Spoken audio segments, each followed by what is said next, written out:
Olá, amigos. Aqui é o Isaías Costa e essa é a leitura comentada da obra A Arte da Prudência, de Baltazar Gracian. Esse é o nosso encontro de número 32 e nós vamos ver dos aforismos 125 até o 128. Nesse vídeo de hoje, gente, nós vamos ver alguns assuntos bem interessantes. Um deles é sobre um ponto da psicologia que é bastante estudado, bastante desenvolvido, que são as projeções, aquilo que a gente chama de projeção de personalidade. Vocês vão ver dentro de um dos aforismos que ele fala indiretamente sobre isso. Eu vou trazer um pouquinho desse conceito, que quando a gente aprende, muita coisa pode mudar na nossa vida, para melhor e para pior se você não souber utilizar bem desse conhecimento. E a gente vai falar também sobre um outro tema bem bacana, que é da gente se desenvolver, buscar se aprimorar naquilo que a gente já tem como um dom natural, que são os nossos talentos natos. Porque quando a gente faz isso, a tendência é de que tudo flua, tudo acabe acontecendo de uma forma muito mais espontânea. E entre outros assuntos que a gente vai tratar ao longo desse vídeo. Antes da gente começar, como eu sempre peço a vocês darem um like, um joinha no vídeo. É super importante para que o YouTube reconheça que é um conteúdo de valor e assim ele distribua para cada vez mais pessoas. É assim que o algoritmo do YouTube funciona.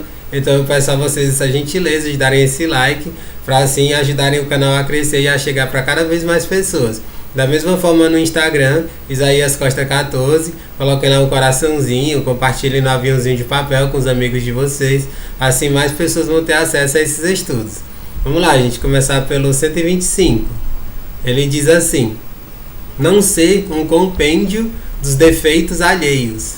Prestar atenção à infâmia alheia revela que a própria fama está arruinada. Alguns gostam de encobrir ou lavar as próprias nódoas com as alheias, ou consolar-se com elas. Este é um consolo de tolos. Seu hábito fede. São fossas de imundície. Neste caso, quem mexe mais fundo fica mais enlameado. Poucos escapam de ter algum defeito, seja por herdado ou adquirido. Só quando somos pouco conhecidos é que as nossas falhas são desconhecidas. Quem é pedante não deve ser registro dos defeitos alheios, nem se tornar uma desprezível e desalmada lista negra viva. Ou seja, nesse aforismo, ele está falando, gente, sobre termos muito cuidado, né, com a questão dos defeitos, para que eles não sejam revelados, não venham à tona. Quando eu estava lendo esse aforismo, gente, eu me lembrei demais das pessoas que estão nos holofotes, das pessoas consideradas famosas. Elas o tempo todo têm que ter muito cuidado com essa questão dos defeitos, né, para que eles não sejam expostos de uma forma assim muito escancarada, porque isso pode cair muito mal, né? Elas podem perder a sua reputação, como a gente vê muitas vezes. Infelizmente a gente tem essa questão das fofocas e das pessoas massacrarem, né, arrancar o couro, como se diz popularmente, as pessoas com as suas falhas, com seus erros. Por isso que não só para as pessoas que são conhecidas, que são famosas, mas para todos nós, aquilo que a gente sabe que são os nossos defeitos, a gente procurar não expressar de uma forma assim muito escancarada para que todos vejam e a gente seja alvo dos insultos, de julgamentos e por aí vai. Ele está falando sobre isso, que a gente coloque bem às claras aquilo que são os nossos talentos, aquilo que a gente sabe fazer de melhor e que possa contribuir conosco e com os outros, né? E aquilo que não seja tão bom ou que seja os nossos defeitos, que a gente procure não expressar de uma forma que comprometa a nossa reputação ou que possa prejudicar as outras pessoas. É bem interessante essa proposta, é um aforismo simples, mas que ao mesmo tempo está falando sobre isso. Eu vou até ler mais uma vez. Prestar atenção à infâmia alheia revela que a própria fama está arruinada. Alguns gostam de encobrir ou lavar as próprias nódoas com as alheias, ou consolar-se com elas. Este é um consolo de tolos. Seu hábito fede, são fossas de imundície. Ou seja, aqui ele está dizendo que as pessoas elas vão meio que se comparando. E aqui esse é outro ponto que eu acho fundamental dentro desse aforismo. Porque quando você vê alguém que está cometendo grandes falhas, grandes erros, principalmente se essa for uma pessoa famosa, uma pessoa das mídias, às vezes você utiliza como bode expiatório, sabe? Você diga, não, mas fulano fez isso, então eu tenho o direito de fazer também. Isso, gente, eu não gostaria de entrar muito na questão política, mas infelizmente não tem como. A gente está vivendo agora num período muito esquisito, né, no qual o nosso presidente ele é super liberal com relação a você andar nas ruas sem máscara. Ele acha que é uma gripezinha o coronavírus, e tem muitas pessoas que são respaldadas pelo nosso próprio presidente, que vão pelo meio da rua andar sem máscara para qualquer lugar, para tudo que é canto, para qualquer coisa, e simplesmente fica por isso. Por quê? Porque a gente tem o líder da nação que está fazendo esse desserviço, digamos assim, entende? Esse é só um exemplo entre muitos possíveis, né, que eu estou trazendo de uma pessoa que é, no nosso país, a mais conhecida, a autoridade maior, né? Mas a gente pode levar isso para exemplos bem mais simples do cotidiano. As pessoas, elas fazem isso, elas se miram no erro dos outros, como se fosse bonito. Só que não é, gente. A gente precisa se mirar nos exemplos de retidão, nos exemplos de grandes virtudes. Seria tão interessante, digamos, que as pessoas, elas se inspirassem naquelas pessoas que estão fazendo grandes obras sociais, utilizando do seu tempo com trabalhos voluntários. Elas dizem, nossa, que bonito o que aquela pessoa está fazendo, eu vou fazer também. Eu vou entrar num trabalho voluntário. Eu vou ajudar as pessoas com o meu tempo livre. Por que as pessoas não fazem isso? Porque a gente está numa cultura que só foca no negativo, se fixa o tempo todo nas coisas ruins. Que tal a gente mudar essa chave? A gente buscar algo que seja mais engrandecedor? Isso aqui dá pano para manga, mas eu quis ser bem objetivo para os pontos mais importantes dentro desse aforismo. Vamos lá para o 126. Tolo não é aquele que faz uma tolice, mas aquele que não sabe disfarçá-la. Se é preciso ocultar os sentimentos, ainda mais os defeitos. Todo mundo erra, mas com uma diferença. Os sábios encobrem os erros e os tolos falam até daqueles que estão para cometer. Para a reputação, mais vale o recato que o fato. Se não pode ser casto, seja cauteloso. Os descuidos dos grandes são observados de perto, a exemplo dos eclipses do Sol e da Lua. Não devemos confiar nossos defeitos nem aos amigos, nem a nós mesmos. Se fosse possível, aplica-se aqui outra regra do bem viver, saber esquecer. Esse aforismo, gente, ele tem uma conexão muito grande com o aforismo anterior, né? E assim, aqui ele está falando que as pessoas têm a questão da reputação. Ó, ele fala aqui, ó, para a reputação mais vale o recato do que o fato.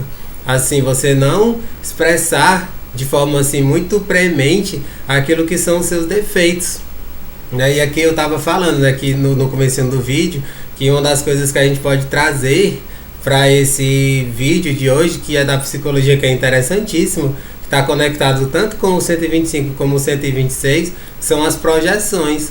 As pessoas, elas se conectam com aquelas pessoas que têm comportamentos, atitudes muito parecidas, entende? Isso é o que a gente chama de projeção de personalidade. Aquilo que a gente acha bonito numa outra pessoa, aquilo existe dentro de nós. Mas aquilo que existe de negativo, de falta de caráter nas outras pessoas, também espelham aquilo que existe em nós. É por isso que eu falei que quando você compreende bem essa projeção de personalidade, internaliza, você pode usar isso para o seu bem ou para o seu mal. Quando você se foca naquilo que é bom, que pode ser engrandecedor, você vai evoluir, você vai crescer exponencialmente. Mas quando você se foca apenas no negativo, de você projetar as suas sombras nas sombras dos outros, você vai só degringolar. A sua vida, ela vai ficar cada vez mais sombria, entende? Tem sempre essa dicotomia, sombras e luz. Que tal a gente buscar cada vez mais colocar luz, jogar luz sobre as nossas sombras, para que assim nós nos tornemos pessoas mais sábias, que caminham para esse processo de iluminação. O grande mestre Jesus e muitos outros mestres, muitos avatares, nos ensinaram isso, através da sua vida, dos seus exemplos, dos seus milagres, entre muitas outras coisas, do legado que deixaram. Eles nos ensinaram esse caminho de jogar luz sobre as nossas sombras. Mas infelizmente tem muitas pessoas que só jogam mais sombras em cima de sombras, projeções de personalidade. Eu acho muito bacana, a gente conhecer esse princípio simples que todo mundo que faz psicologia precisa conhecer, precisa estudar e precisa identificar quando vai clinicar para atender os seus pacientes. Precisa compreender como é que eles têm essa projeção de personalidade para assim orientar e jogar luz sobre as suas sombras. Eu gosto muito, gente, de observar, né, as pessoas e as suas virtudes, o que elas têm de bom, e aquilo que eu admiro nos outros. Eu acho bacana, porque hoje eu consigo ver isso. Aquilo que eu admiro é porque, de certa forma, aquilo tem em mim também. Eu já até escrevi texto sobre isso, né? Eu quero abrir um parêntese para falar sobre isso, né? Lá no comecinho do blog, quando eu estava escrevendo de 2012 para 2013, uma das pessoas que eu admiro muito, ele escrevia diariamente na internet, que é o Frederico Matos, um grande psicólogo lá de São Paulo. Ele escrevia uns textos maravilhosos no blog dele e para mim era extremamente inspirador. Eu dizia, nossa, caramba, como é que ele consegue escrever todo dia textos tão bonitos? E aí aquilo para mim era uma mola propulsora. Eu me inspirava demais nele e chegou um tempo lá no meu blog, principalmente de 2013 para 2014, eu escrevia quase que diariamente um texto novo, muito inspirado nesse lado super bacana, criativo dele, do Fred Matos. Não é bacana isso, gente? Quando a gente projeta aquilo que é bom, a gente consegue ver melhor a nossa luz e assim espalhar para o mundo. Que tal a gente fazer isso? Tudo aquilo que o Baltazar Graciano nos traz, gente, nesse livro, são coisas muito simples e muito práticas. São coisas que, se a gente quiser aplicar, dá para fazer isso ainda hoje. Você ainda hoje, terminando de assistir esse vídeo, você pode refletir bastante sobre o que foi dito e aplicar na sua vida. Procurar projetar aquilo que for bom, aquilo que for positivo, e aquilo que for negativo, procurar transformar, transmutar, para que você se torne alguém cada vez melhor, uma pessoa que vai na direção da sabedoria. Vamos lá para o 127. Naturalidade e graça. A desenvoltura da vida ao talento, alento à expressão, alma às ações, realça até mesmo os dons mais elevados. As demais qualidades constituem o adorno da natureza, mas a graça adorna as próprias perfeições, torna até o raciocínio brilhante.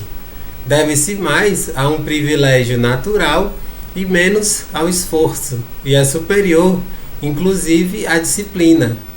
É mais ligeira que a habilidade e atinge até o que é arrojado. Aumenta a autoconfiança e acumula a perfeição.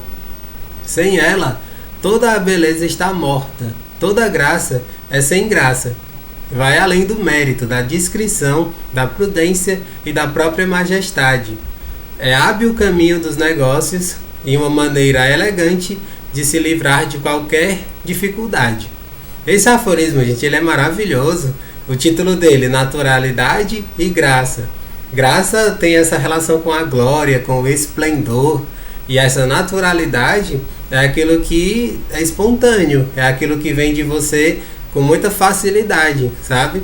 E é esse aforismo que eu vou falar um pouco sobre essa questão de você desenvolver os seus talentos natos, os seus talentos naturais, aquilo que para você flui muito facilmente.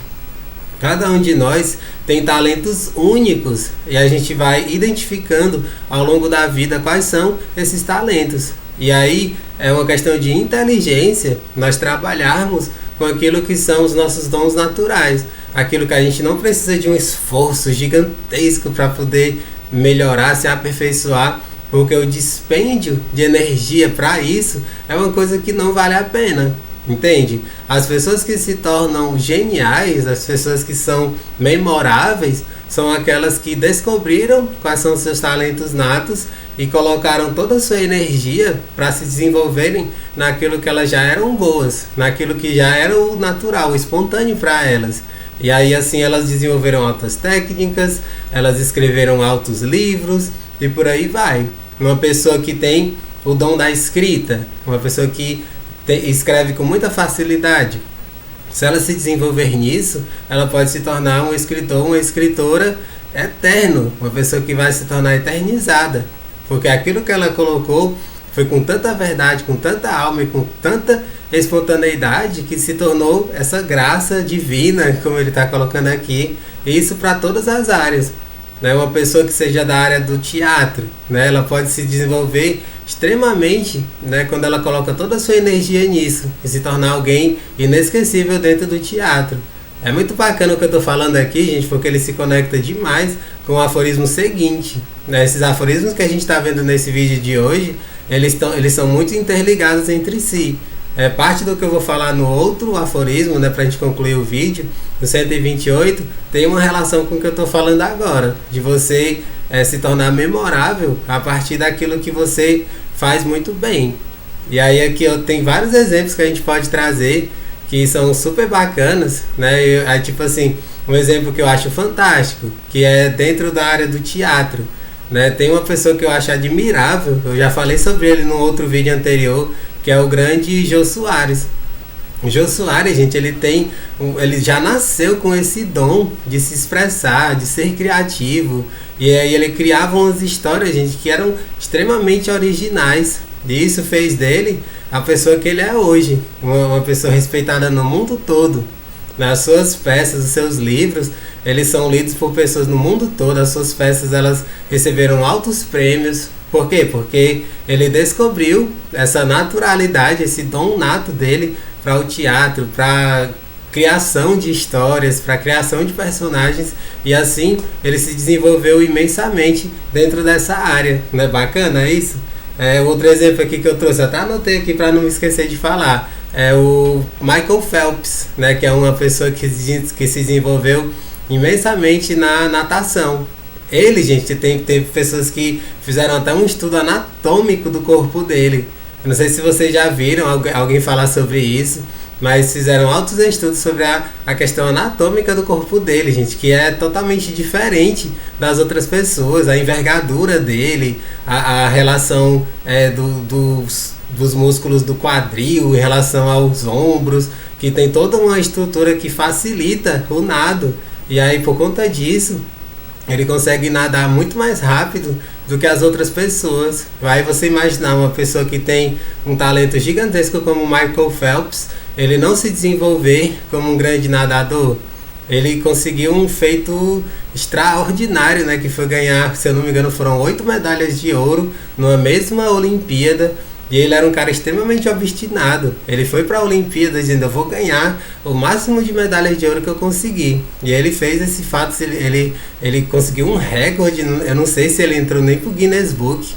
Faz muito tempo que eu não vejo as atualizações do Guinness Book, mas se eu não me engano ele chegou até o seu nome entrar para o Guinness Book como uma pessoa que ganhou mais medalhas de ouro numa mesma Olimpíada. E ele era um cara incrível, gente. Eu até já li um pouco sobre a história de vida dele. Falando, eu me lembrei que ele era uma pessoa que tinha uma hiperatividade gigante. E aí era uma coisa que atrapalhava até os seus estudos. Ele era tão hiperativo de um jeito que ele não conseguia nem parar para estudar. E aí os seus pais, eles foram orientados, né, por especialistas, de que o colocassem em alguma coisa que ele pudesse gastar a sua energia de uma forma bacana, de uma forma saudável. E aí eles foram meio que testando e descobriram a sua paixão pela natação. E aí ele foi se desenvolvendo, até se tornar o Bam, né? Uma pessoa que, mesmo quem não curte natação, falar desse nome, todo mundo já sabe, é o cara da natação. Michael Phelps é o mega campeão das natações. Não é bacana isso, gente? Quando você descobre os seus dons naturais e você se desenvolve naquilo, coloca foco, coloca energia naquilo, você vai se destacar, não tem como. O seu brilho, ele vai aparecer. Essa graça que o Baltazar Gracian está trazendo, ela vai ser esplendorosa. E você certamente vai se tornar uma pessoa totalmente diferenciada por conta disso. Muito interessante, né? Vamos lá para o 128, para a gente concluir o vídeo de hoje. Grandeza de alma. Um dos principais requisitos do heroísmo, pois inspira todo tipo de grandeza, realça nosso gosto, engrandece o coração, eleva nosso pensamento, enobrece o caráter e dispõe a magnificência. Sobressai onde quer que se encontre. O destino, às vezes, a inveja e tenta obscurecê-la, mas ela anseia por se distinguir. Rege a vontade, mesmo quando tolhida pelas circunstâncias. A magnanimidade, a generosidade de todas as outras qualidades superiores a reconhecem como a sua fonte. Aqui ele está falando sobre essa grandeza de alma. É muito interessante, ele diz, um dos principais requisitos do heroísmo, de você se tornar alguém diferenciado. É por isso que eu falei que esse aforismo tem uma relação muito grande com o anterior. E aí, quando eu estava lendo esse aforismo, gente, eu me lembrei de um texto que eu escrevi já tem um certo tempo, ele é de 2015, se eu não me engano, um texto lá do meu blog, que eu falava como as pessoas elas podem ser muito mais memoráveis, elas podem deixar um legado muito maior para a humanidade quando elas têm muita inteligência, né, uma grande mente, como se diz, e um grande coração, grandes virtudes, sabedoria de vida. Quando você une uma grande mente com um grande coração, você se torna alguém espetacular, uma pessoa que jamais será esquecida e vai ser sempre lembrada como alguém que fez uma enorme diferença enquanto esteve aqui. Todos nós podemos isso, gente, cada um dentro da sua área, dentro dos seus talentos, do que se desenvolve ao longo da vida, sabe? Eu vou, pra gente concluir, eu vou trazer esse pequeno textinho, né, um texto curto, do grande filósofo Schopenhauer. É um dos filósofos que eu gosto demais de ler. Ele tem uma escrita meio complicada, mas essas palavras que eu trouxe aqui, ela tem uma escrita mais simples, é muito fácil de compreender. E como eu sempre faço, eu vou deixar aqui embaixo na descrição o link desse texto completo para quem quiser ler, porque nele eu faço outras reflexões também. Eu trago outras reflexões que complementam aquilo que ele traz e que tem tudo a ver com esse aforismo. O título desse texto, gente, é Tenha um grande coração e uma grande mente. Para quem quiser também ir direto para a pesquisa, principalmente quem estiver no podcast, né, fica mais fácil para quem está ouvindo pelo podcast, pegar o título e jogar no Google Tenha um grande coração e uma grande mente, do meu blog Para Além do Agora. E essas palavras são palavras do grande Arthur Schopenhauer, um grande filósofo. Diz assim: 2 caminhos conduzem à fama alcançada pela realização de feitos extraordinários, ações e obras. Um grande coração é a qualificação especial para o caminho das ações e uma grande mente para o das obras. Cada um dos caminhos tem suas vantagens e deficiências e, a princípio, a diferença entre eles é que as ações passam enquanto as obras permanecem. Das ações permanece apenas a memória, que se torna cada vez mais tíbia, distorcida e insignificante, e que deve gradativamente desaparecer, a não ser que a história a retome e transmita à posteridade em estado petrificado. As obras, por outro lado, são em si mesmas imortais, e especialmente as escritas. Elas podem atravessar os tempos. A mais nobre ação possui uma influência apenas temporária, ao passo que a obra de um gênio vive e tem efeito benéfico e edificante por todo o tempo. De Alexandre o Grande, apenas o nome e a memória vivem, ao passo que Platão e Aristóteles, Homero e Horácio ainda existem em si mesmos, ainda vivem e exercem um efeito imediato. Arthur Schopenhauer. Não é bonito, gente, isso? Essas palavras que ele está trazendo são magníficas, porque aqui ele está falando sobre ações e obras. Tudo é importante. As ações, elas estão ligadas a um grande coração. Uma pessoa que tem um grande coração, ela vai agir de acordo com esse grande coração. E as obras é aquilo que vem de uma grande mente. Se você é inteligente, se você é uma pessoa que busca sabedoria, você vai deixar grandes obras, que é aquilo que a gente chama de legado. Eu quero deixar um bom legado aqui na Terra. Quando eu me for, quando eu partir, que aquilo que eu deixei ainda possa ser resgatado por muito tempo.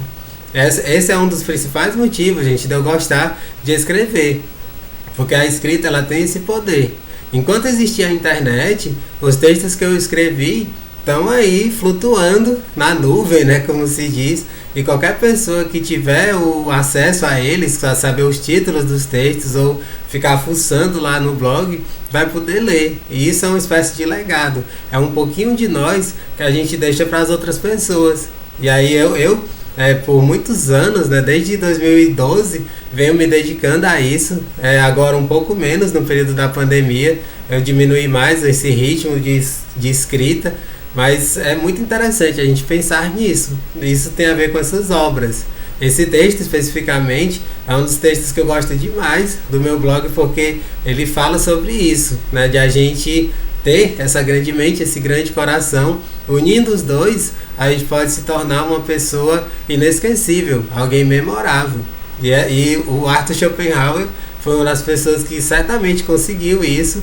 E outra coisa que é super bacana, que eu queria frisar também, é que ele cita, né, Platão, Aristóteles, Homero, Horácio, e certamente havia muitos outros que ele não citou para não ficar muito extenso, muito grande o texto. Mas todas essas são pessoas que desenvolveram grandes virtudes, elas tinham uma ética ilibada. Então, isso tem a ver com a questão das ações. Eles escreveram obras incríveis, estupendas, porque eles também tinham um grande coração.